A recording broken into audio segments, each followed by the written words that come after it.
Hello and welcome to a Thursday Q&A. Yes, in the studio, and I'm going to be looking at mixing browns. Now, if that's something you'll be interested in, as I've had a lot of requests, says, Clive, can you mix a brown, a Van Dyke brown or a raw sienna? Well, I haven't had to do that for such a long time because I buy it. But if that's something you're interested in, let's see if I can embarrass myself and explain to you the process. Yes, nice.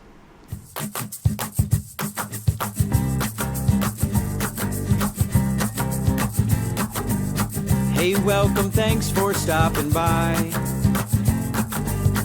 It's time to learn with our friend Clive. So grab your brush, have a great time. And don't forget to click subscribe.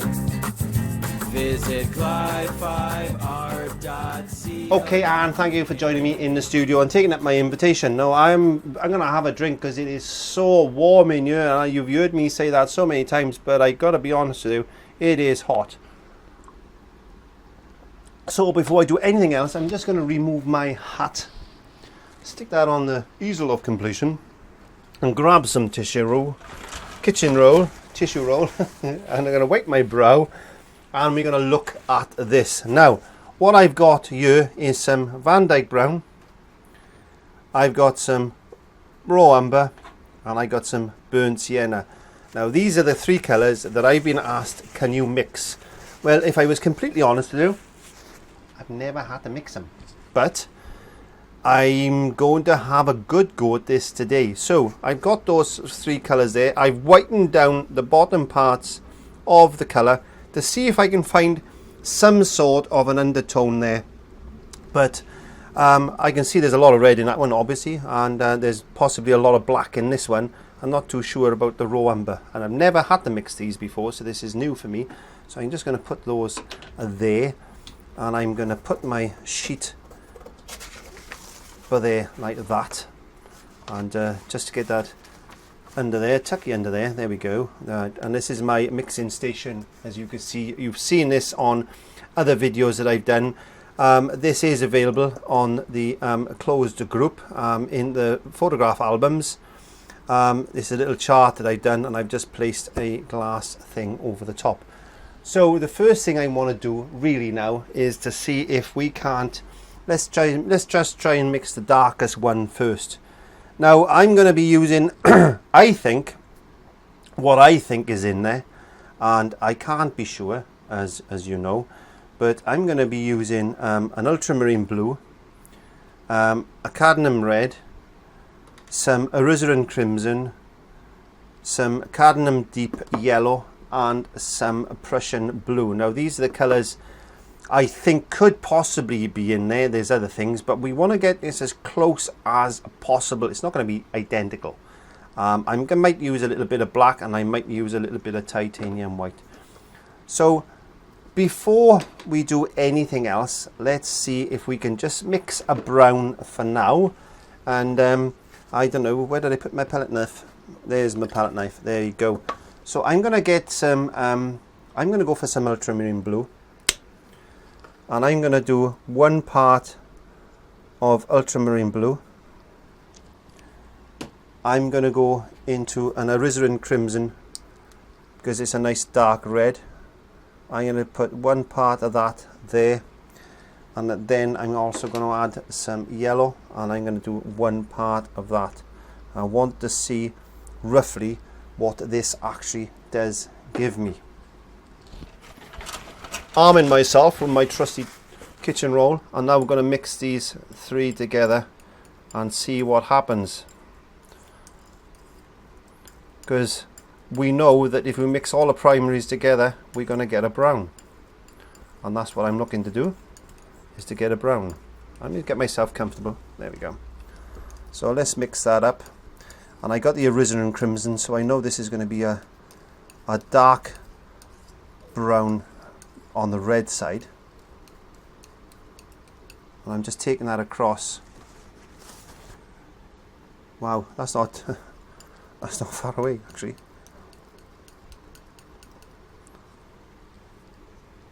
So let's get a little brush. This is going to be a little bit red, I think. Yeah, you can see that's a lot redder than that, and if you bring a little bit of white to it, you can see it's got more of a pinky undertone to it. You put it by there, you can see. Okay, so let's put that in the water. Let's bring a little bit of Mars Black then into the mix. So I'm gonna mix half a part of Mars Black now to that, and see if that helps.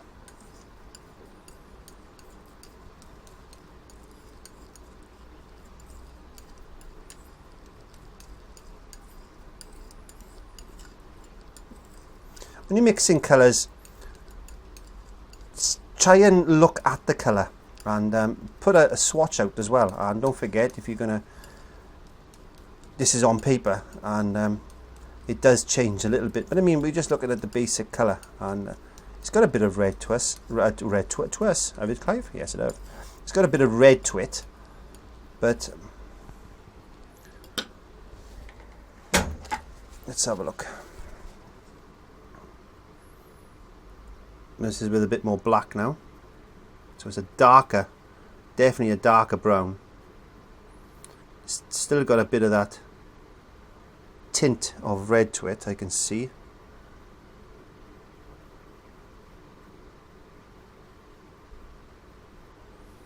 So let's mix a little bit more yellow to it then. Let's go another half yellow.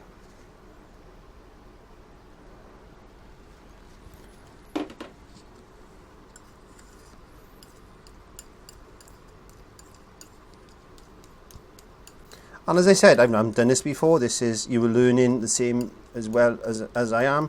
But if you're looking for a dark brown, you can mix your brown. As you can see, I've just mixed a brown. They're quite easy to mix.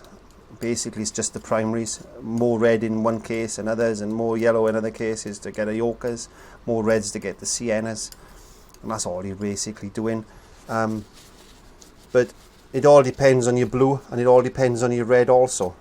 Different reds will give you different browns. So, you know, I am not going to get this 100% accurate. I know that for a fact. But let's get it as close as we can.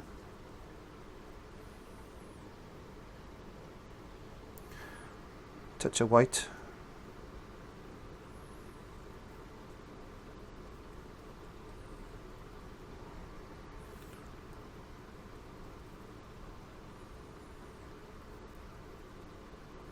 You can take it down a bit more.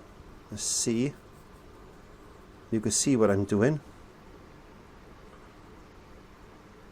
Let me clean my brush and do that again.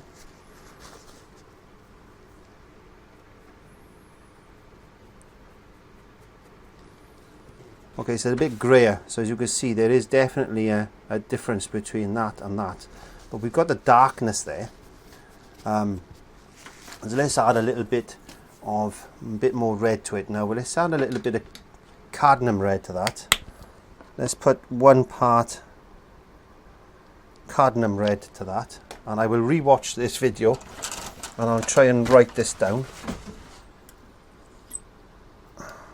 I'm just adding cadmium red to it now.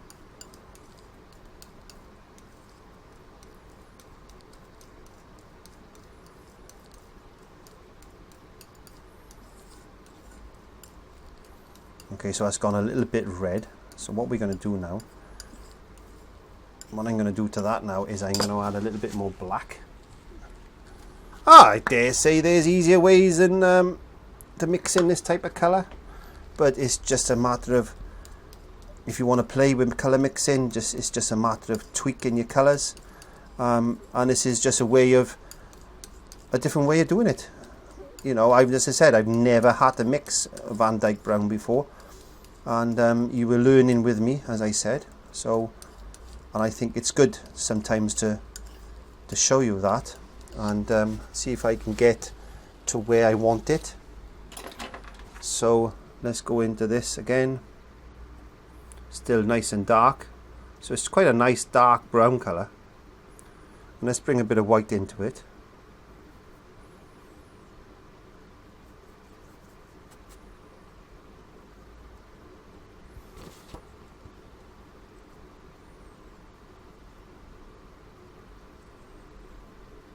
it's still bordering on that grey undertone, whereas that's got a little bit more of a red tinge to it. But would that be, you know, you do that, there's not much difference in that. We're not far off that at all, actually. You put that one colour across the Van Dyke brown and there's not a lot of difference in it, only when you whiten it down with some white. So the brown is there, but we haven't got the undertone. But if I was mixing this myself, I would be happy enough to say that as close as I could possibly get it.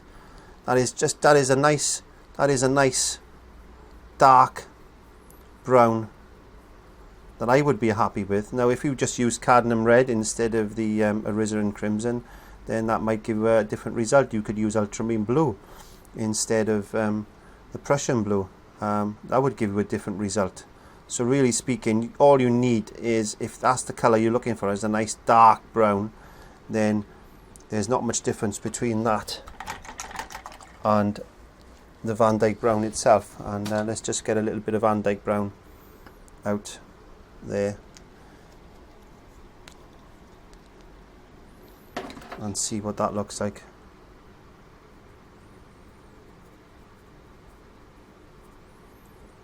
It's got a little bit of a difference. It's not as dark, so you could just use slightly less. That's a little redder, I think. Let me just hold that up to the light. Let me see if I can see much difference. Yeah, it's a little bit darker, that one. So we could actually lighten up a touch. And if we just add a smidgen then of maybe a bit of yellow to it, and that could actually change it enough, because it is a bit dark.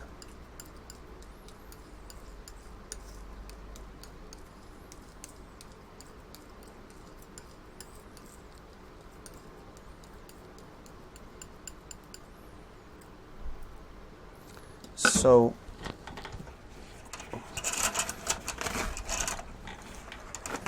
yes, I think it is possible to actually mix something like a Van Dyke brown. I'm just holding this up so I can see it better in light without the reflection on it, and that is about as close as I'm going to get that. So I'm quite happy with that particular mix itself.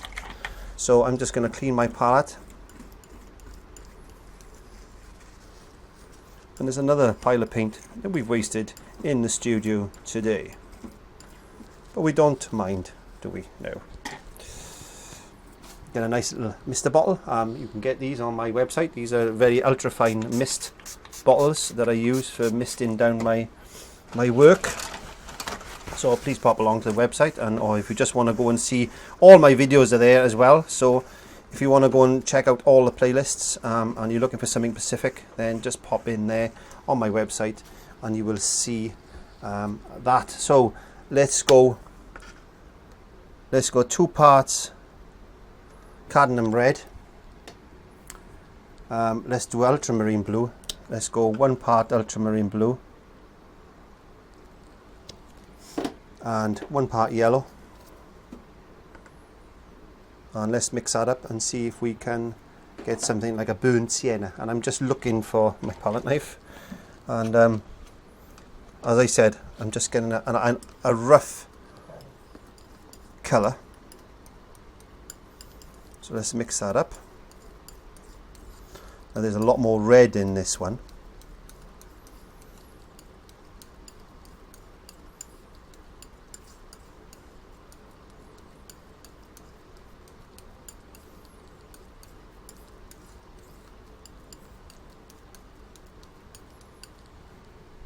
And that's actually what we're going to do. Is going to split this colour. Now I'll show you why. If I split that there,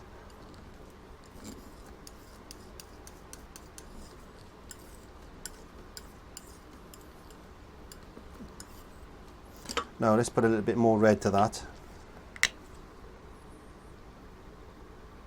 Say 1 part and a bit.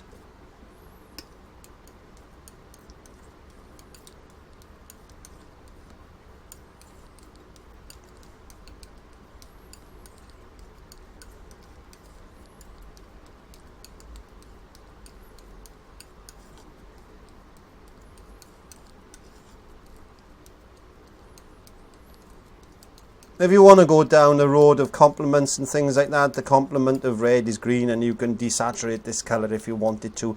I'm not going to complicate things with complements and that, because at the end of the day, this is designed around the beginners and that, and you know, if you want to add a little bit of green to this, it would desaturate it. I will prove that to you in just a second. So let's have a look at that. So that's not far off. That's not far off that colour. Maybe just a little bit dark. But what I can do, let's just put that one side. If I get a little bit of green, and this is a little bit of phyllo green, a bit of phyllo green, we can just put a little bit of that there like that. What I mean by desaturating the colour, so this is more red than anything else. So the opposite to red is green. And just pick up a little bit of green like that, and you can mix that in, and what that's going to do is going to kill the redness or grey it. It's going to desaturate that colour, get rid of that brightness of red, a bit more green, and you'll see that there's a lot of greens in skin tones, more green than you think actually.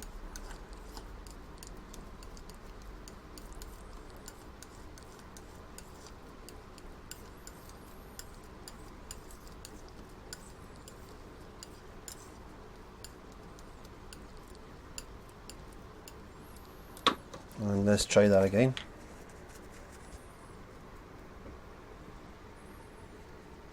So that's not far off that. It's just a little bit red, so we could add a little bit yellow. Let's just go just a smidgen of yellow. Let's just see what we can do with this now.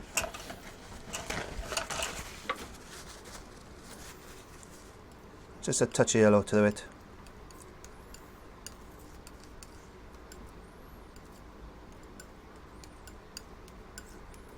To brighten it a bit.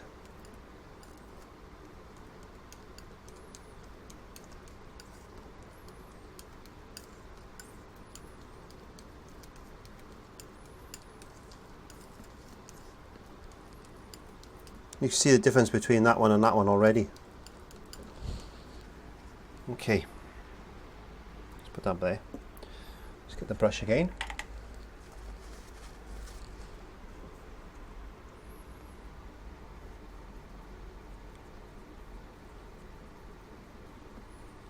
Yeah, that's pretty good, I would say. Bit pink, so it needs to be a bit lighter. There's a little bit too much red in that, as you can see. So let's alter that. Let's put a little bit more yellow to it.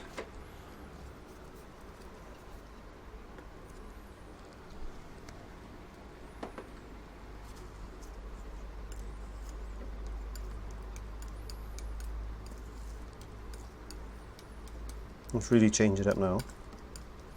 Now what we're looking for is not an accurate colour match. We're looking for something in that area. So you can mix up your siennas and your ochres.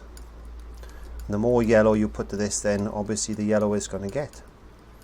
You can start off with a mix that's really yellow.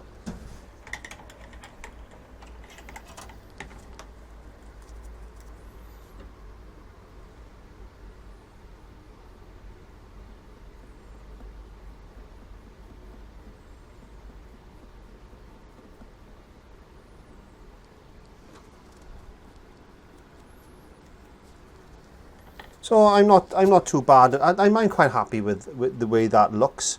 Maybe a little bit on the red side, but all intents and purposes, I could be, if I was stuck. And I don't use a lot, and I don't think any of us really do. And I'm honest. I honestly think that don't think many people would know the difference between raw sienna and the colour you've mixed anyway. So, you know, you don't be held to rules and regulations. At the end of the day, you're the artist. You can mix the colours the way you want. Okay, so let's just put that one side. Clean the palette knife off. Let's bring this back over. And this is the base mix that we made earlier. And let's add a little bit more blue to that. So let's put a bit of ultramarine blue to that. Say about 1 part. And let's brown that off. Let's blue it up a bit. There you go. You can see by adding extra blue, it's going to darken that colour.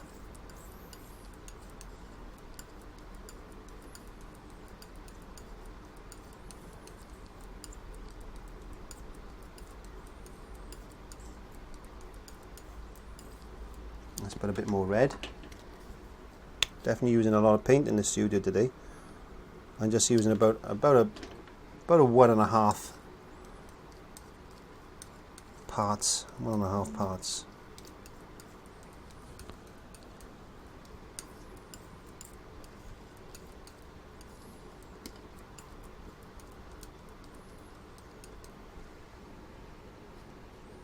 It's quite red. So let's bring that down. Let's put a bit more blue. Let's put another bit of blue into it.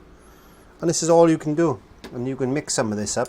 And with the extenders you've got, once you've mixed up the colour and you're happy with it, and you can put it in little tiny pots, and you can extend this to 2, 3, 4 times the amount. So you don't need to mix piles and piles and piles of colours. If it's just for one project and you're out of a particular brown, then all I'm trying to show you here is a way to get something as close as you possibly can. And I'm not expecting people to match the colours 100%, because I don't colour match really.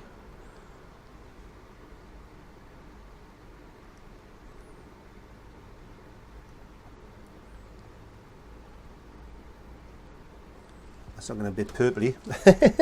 This is when the one that's giving me the trouble. Okay, let's add a little bit more yellow to it. And out of all of them, I didn't think this was going to give me the trouble. But there we are. Let's have a look. Let's just put a bit of yellow into that. Let's brown it up a bit. Bit too much red, bit too much blue. So let's add a little bit of yellow.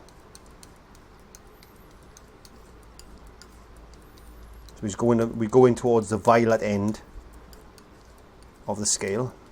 So we've browned it up a little bit by adding yellow to it. So let's add another, or some people would say, it's made it look muddy. Well, that's what is brown, if not muddy. There you go.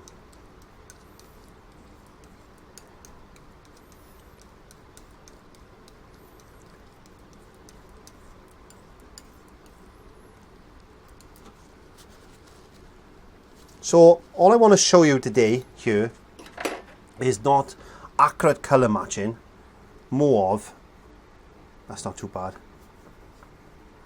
more of how you can get a brown if you need a brown and you haven't got a brown. And this is all we're trying to do here today, is to show you a quick way of doing that. So there's the colours I mixed, and they're not far away. I could live with them in a painting. So I hope you found that useful and this Thursday Q&A. And as I said, not an accurate way of mixing in any way, shape or form, and I don't pretend that it's going to be. But all I'm saying is, if you're stuck and you're at the push, then try a little bit of colour mixing. It might get you out of a hole. If you can't get a brown, then at least you know the process of mixing a brown. So what you're looking at is a red, a yellow and a blue. So you're getting more red is going to take you into the siennas, and more blue is going to take you into the violety type of colours, the darker browns like the Van Dyke browns and things like that. The more yellow then you're going to add is going to take you more into the ochres. So if you think of your colour wheel and you think of the warmth and the coolness of these particular colours, so like I said, the yellow ochre's got more yellow in them, siennas have got more red in them, whereas the darker colours like a Van Dyke brown is going to have a little bit of black in it. It's going to be dark. A Van Dyke brown is very dark and thick, and it's going to have a lot more blue and a lot more red in it. It's going to have that violet-y tint to it. And that's basically all I want to show you today, is the possibility that if you are stuck for mixing browns or any colour really, you've got the ability with just red, yellow and blue a little bit of white, a little bit of black. So you've got the ability to mix any colour you want.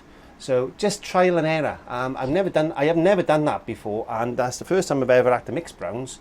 But it just goes to show that with a little bit of time, a little bit of effort, a little tweak here and there, not 100% happy with what I had, results I had, but if I was in the middle of a painting and I'd run out of Van Dyke Brown or raw sienna or burnt umber or a yellow ochre, I know that I could recover the situation by just mixing what I've got. And that's all I wanted to show you today in this Thursday Q&A. So all it remains for me to say is thank you very much for joining me and taking up my invitation to join me in the studio, joining me.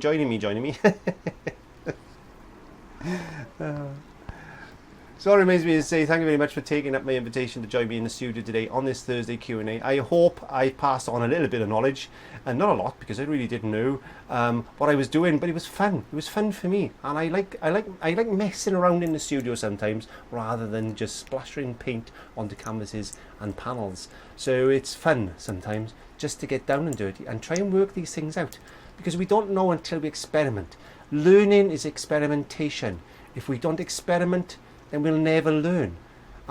It's like when we fall down when we're children. We get up, we walk, we fall down, we get up, we walk, and all of a sudden we get up and we walk for the rest of our lives. And it's about falling down and picking yourself up and having a go. I know that you have got the ability to do anything you want in art. I know you can draw, I know you can paint, I know you can colour mix.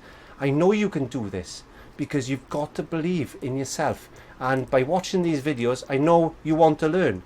So have a little bit of belief and say, yes, I can. And if it doesn't work out the way you want it to, it doesn't matter. It's all learning. Join me on my Facebook group, and if you want, the links are below. Please check out the links. Drop the description tags down. Underneath every video there's a description. In there you're going to find the list of paints, you're going to find the canvases I'm painting on, you're going to find the formulas that I'm using. It is a secret place. Don't tell everybody that is a secret place down there.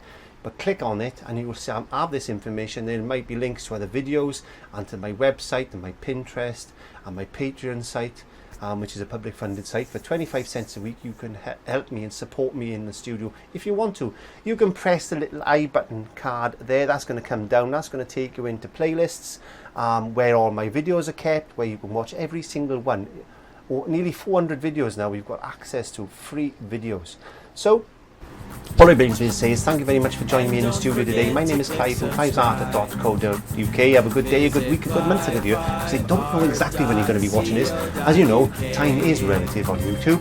So without further ado, I will see you on the next lesson, the next Q&A, Mondays, Wednesdays, Thursdays, and updates on Sundays, so you'll never not know what's coming up. Once you press that subscribe button, you will always know when Clive's 5 Art is working in the studio. So without further ado, take care. See you next time. God bless. Bye.